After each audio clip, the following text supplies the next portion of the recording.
my key messages is that there are very different domains that coaches operate in. So if you're operating in the high performance, let's just call it performance, but if you're operating in performance to high performance domains where the expectations are higher, you're working with individuals who are already committed to the process. And the commitment to the process means that they can be more intensively engaged, and they will engage with the environment that you produce.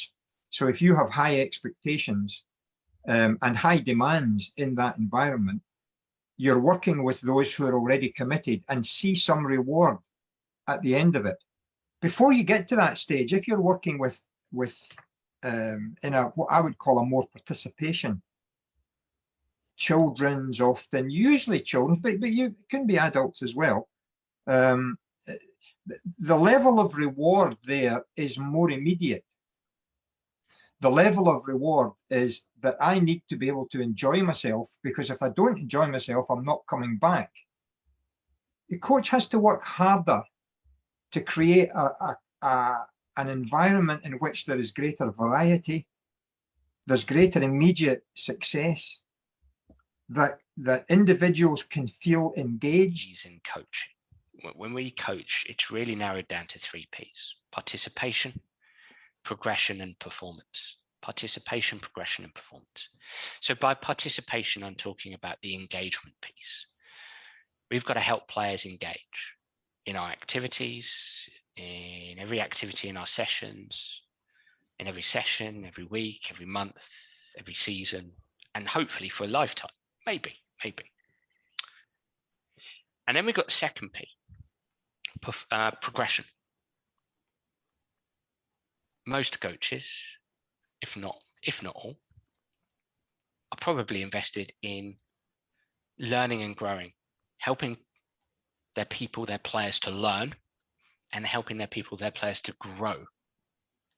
Certainly the learning, whether a coach under 6s, 7s, and 8s is helping children to learn, might be, some will say, no, free play, but then that's their prerogative, and others will say, well, yeah, I want to help introduce some fundamentals, if I can use that word, in the game, and that's a debate that goes on out there. But the vast majority of coaches are invested in helping people to learn, and maybe to grow as people as well. You know, people coach because they tend to like people or be invested in people, and so helping somebody grow as a person is a big part of it. So that progression piece, so participation is engagement, progression is to learn and to grow, and then performance. Performance for me is the competing side of things. And again, we can go back to, well, maybe we don't want a 10-year-old to worry too much about performance. And again, there's big debates there, but certainly at certain levels, competing is a skill. So we want to help our people, our players, to be able to compete, to be able to perform. Have the ownership of what we do. So, you know, they're owners of our progress. They're owners of our success. I think the key thing is not to change too much. You know, we've had the same principles for 4.5 years. We haven't changed our principles. We haven't changed the way we approach the game. We haven't changed the way we play the game. We've added small things. You know, we brought in the Ringelmann effect a few years ago. And the Ringelmann effect, I don't know if you guys know that is, if you have 2 people that play tug of war against each other, you'll do, you know, both of you will have 100% effort. But every time someone gets added to your team, you just give that little bit less effort. And we talked about, okay, well, if that means that it'll be 60% effort against 60% effort, no, that might be difficult. But if we continually play at an effort of being on my own at 100%, we'll always have a 40% benefit from our team, the opposition, without doing more. So it's all about getting the very best out of every single player. That's what your job is, not to create new things, not to keep adding new things, to keep as simple as possible, but to be able to get every single time you're on the field, you're together to get the best out of every single player. That's your job.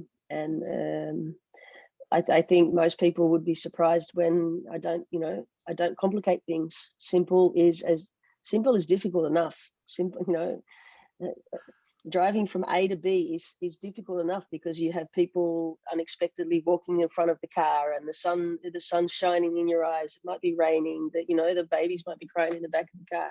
There are all these different things, but you still have to drive from A to B. And if I change the way you drive and tell you have to drive with your left hand and you're right-handed, or you add all these different things to just the simple getting in the car and driving from A to B, that's difficult. So why do we change all those elements of the basic elements of playing the game? Because there's already external things that will influence your way of playing. So we focus on very simple things. We focus on doing them very well. And all of the unexpected things that happen coming our way, we learn to deal with. Is this whole notion of what I call disruption. You've got to be able to disrupt your thinking. So, for example, and companies like Google, Microsoft, Lego, these guys, they're well on top of this. And I'd like you to think of it like Newton's cradle, right? You know, Newton's cradle, the 5 balls that are suspended. You take one off one end, and you call that disruption, right? What is disruption? Well, we have a meeting like we're having right now with our own team, with our own top coaches for the club or for the nation, and we say, okay, forget what we're doing, how we're working, and what we're doing at the moment. What could we do, right? What if? Why not? What are the possibilities with the skills and the bits and pieces and resources we have to do something completely differently? And so we disrupt, right? Then, and as you disrupt, you go from what I think Google call it a green scene to a red scene. And the red scene is, what will you do with all that the stuff that you just talked about? What will you do? What will we be? What will we become? And you then commit to that. So you disrupt the ball off there, you let it go, comes back, hits the first ball, and you dream. That transfers into the third ball, and you design, right? Sorry. It comes in. You start off disrupting. You then I usually got my diagram in front of me here. You start off disrupting. You dream. You decide. You design. And the ball that flies off the other end is you deliver. But bear in mind, that ball's going to come back again. So you don't do this just once. You're doing this, okay, randomly, if you like, but certainly 2 or 3 times in a year.